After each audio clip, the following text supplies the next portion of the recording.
బంగాళాఖాతంలో అల్పపీడనం కొనసాగుతోంది. మంగళవారం నాడు తీవ్ర అల్పపీడనంగా బలపడింది. ప్రస్తుతం ఇది శ్రీలంక, తమిళనాడు తీరాల వైపు ప్రయాణిస్తోందని వాతావరణ శాఖ పేర్కొంది.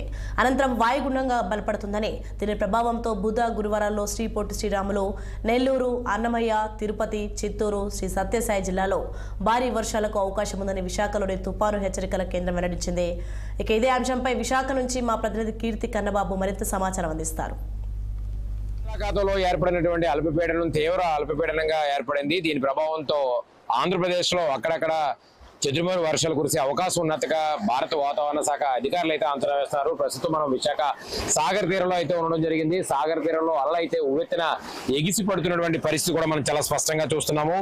ఈ నేపథ్యంలోనే ఏదైతే నైరుతి బంగాళాఖాతాన్ని ఆనుకొని ఆగ్నేయ బంగాళాఖాతంలో ఇవాళ తీవ్ర అల్పపీడనంగా కేంద్రీకృతమైందని ఏపీ విపత్తుల నిర్వహణ శాఖ అయితే వెల్లడించినటువంటి పరిస్థితి కూడా చూడొచ్చు. అయితే రాగల 24 గంటల్లో ఇది పశ్చిమ వాయువ్య దిశగా ప్రయాణిస్తూ శ్రీలంక, తమిళనాడు తీరాలకు చేరువుగా వస్తుందని అయితే వాతావరణ శాఖ వివరించింది. అయితే ఈ తీవ్ర అల్పపీడన ప్రభావంతో ఈ రోజు నెల్లూరు, అన్నమయ్య, చిత్తూరు, తిరుపతి జిల్లాల్లో కొన్ని చోట్ల తేలికపాటి నుంచి మోస్తరు వర్షాలు పడే అవకాశం ఉందని, అలాగే ఏలూరు, కృష్ణా, బాపట్ల, ప్రకాశం, పల్నాడు, గుంటూరు, ఎన్టీఆర్ జిల్లాలో అక్కడక్కడ తేలికపాటి వర్షాలు కురిసే అవకాశం ఉందని అయితే ఐఎండీ అయితే తెలిపినటువంటి పరిస్థితి అయితే ఉంది. అలాగే రేపు చూసుకుంటే కనుక డిసెంబర్ 12 నెల్లూరు, తిరుపతి, చిత్తూరు, అన్నమయ్య, శ్రీ సత్యసాయి, వైఎస్ఆర్ జిల్లాల్లో మోస్తరు నుంచి భారీ వర్షాలు పడే అవకాశం ఉందని, అలాగే ప్రకాశం, పల్నాడు, నంద్యాల, కర్నూలు, బాపట్ల జిల్లాలో తేలికపాటి వర్షాలు కురిసే అవకాశం ఉన్నట్లుగా వాతావరణ శాఖ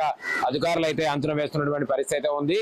అయితే మొత్తానికి తెలుగు రాష్ట్రాల్లో అటు తెలంగాణలోను ఇటు ఆంధ్రప్రదేశ్ లోని కూడా ఈ ప్రభావంతో ఏదైతే అల్పపీడన ప్రభావంతో తెలుగు రాష్ట్రాల్లో భారీ నుంచి అతి భారీ వర్షాలు కురిసే అవకాశం ఉన్నట్లుగా వాతావరణ శాఖ అధికారులు అయితే అంచనా వేస్తున్నారు. అయితే ప్రస్తుతం వరి చేను అంటే ఉత్తరాంధ్ర జిల్లాల్లోనే కాదు, ఆంధ్రప్రదేశ్ వ్యాప్తంగా కూడా వరి పైరు ఎక్కువగా ఖరీఫ్ సీజన్ లో పండించినటువంటి వ్యవసాయం కోత దశకు వచ్చే సమయంలో ఈ అకాల వర్షాలు కొంత అన్నదాతలను అయితే కుదిపేస్తుందనే చెప్పుకోవచ్చు. ఎందుకంటే పంట చేతికొచ్చే సమయంలో ఇలాంటి అకాల వర్షాల వల్ల కొంత చేనంతా కూడా తడిసిపోయి మొలకలు వచ్చే అవకాశం ఉంది. కాబట్టి ఎవరైతే కోత కోసుకోవాల్సినటువంటి రైతులు ఎవరైతే ఉన్నారో ఈ వాతావరణ శాఖ అధికారులు ఇస్తున్నటువంటి లేదా వ్యవసాయ శాఖ అధికారులు ఇస్తున్నటువంటి సూచనల మేరకు తగు జాగ్రత్తలు తీసుకోవాలని ఇప్పటికే వాతావరణ శాఖ అధికారులు అలాగే వ్యవసాయ శాఖ అధికారులు కూడా చెప్తున్నటువంటి పరిస్థితి అయితే ఉంది.